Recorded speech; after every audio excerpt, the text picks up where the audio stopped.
Oracle makes a widely used database. It handles everything from online banking to airline reservations. It's even used by the NSA. But Oracle is in a legal battle with Google, accusing the online search giant of using its programming language without permission. We sat down with Ellison at his vast compound south of San Francisco. There we talked about his feud with Google founders Larry Page and Sergey Brin. I think most of the guys, the only guys I have trouble with are the Google guys. Really? So Larry and Sergey you have trouble with? Larry specifically. I think... Larry per se? Yeah, Larry per se. Why? Because he makes the decisions over there. He runs that company. No one else runs that company.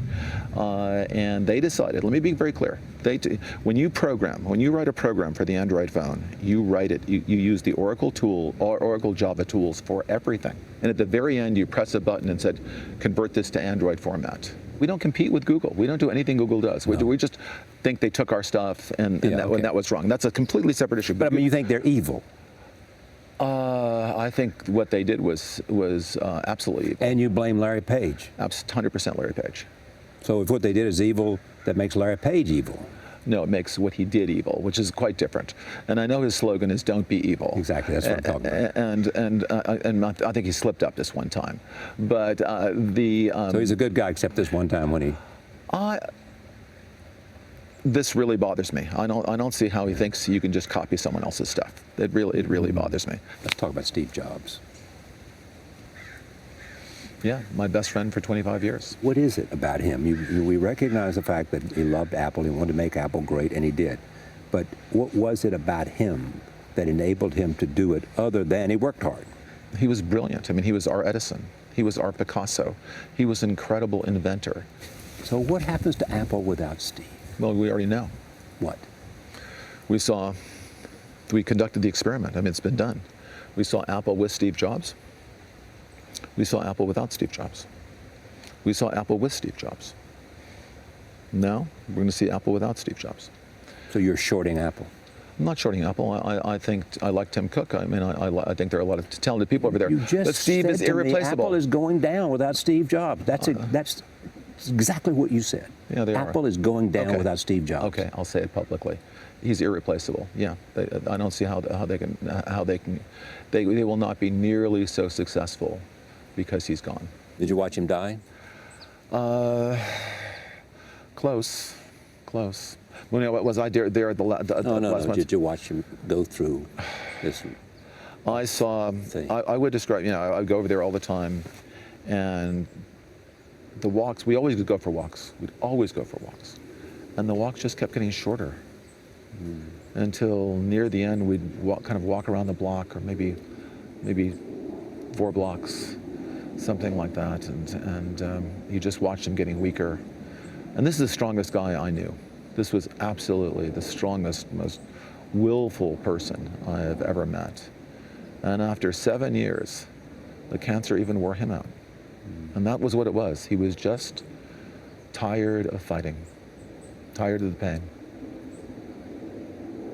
And he decided, shocked Lorraine, shocked everybody, that the medication was going to stop.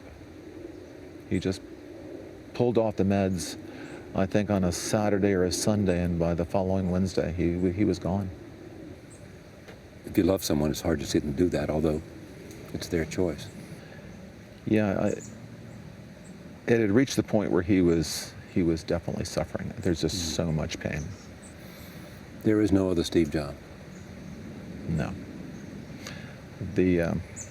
My eulogy began, I guess we're all told that no one's irreplaceable. I don't believe that. I just don't. Well said. Where do you come down on what NSA is doing? Well, the great thing is we live in a democracy. If we don't like what NSA is doing, we can just get rid of the government and put in a different government. I think actually we've been collecting this information for so long, and long before NSA was collecting it. Let me tell you who was collecting it. American Express, Bank of Visa, all of your credit card data We have and all of your financial records. This whole issue of privacy is utterly fascinating to me. Who's ever heard of this information being misused by the government? In what way? Well, let me just hear you clearly. You're saying whatever the NSA is doing is okay with me. It's great. It's great. It's essential. By the way, President Obama thinks it's essential. It's essential if we want to minimize the kind of strikes that we just had in Boston. It's absolutely essential. But what point would it be alarming for you in terms of government surveillance? At what point would your red line be crossed? If the government used it to do political targeting, if the Democrats used it to go after Republicans, if the Republicans used it to go after Democrats. In other words, if it became we stopped looking for terrorists and we started looking for people with on the other side of the aisle. Did you have a hard time dragging him out of his shell? I mean, I love the headline that said outspoken billionaire. He doesn't do many interviews, though. I mean, no, I know that. Yeah. You know, as I'm thinking about this year, and we've had a lot of interesting people. The three of us have interviewed a lot of interesting people. And you think about the famous people and the powerful people and people of consequence. But also, I think of all the times you and I have sat here, and the three of us have sat here, and been caught up behind somebody rose to extraordinary voice at a time of tragedy, and showed human will, showed a capacity to respond, and showed that they had something inside of them that maybe people didn't know about, but they were somehow motivated to make a difference. It always, like, we had examples at the Boston bombing marathon. Certainly in Newtown, people's names that you don't even know, but that always step up at the right time. Yeah. Extraordinary sense of people's care for other people. Indeed.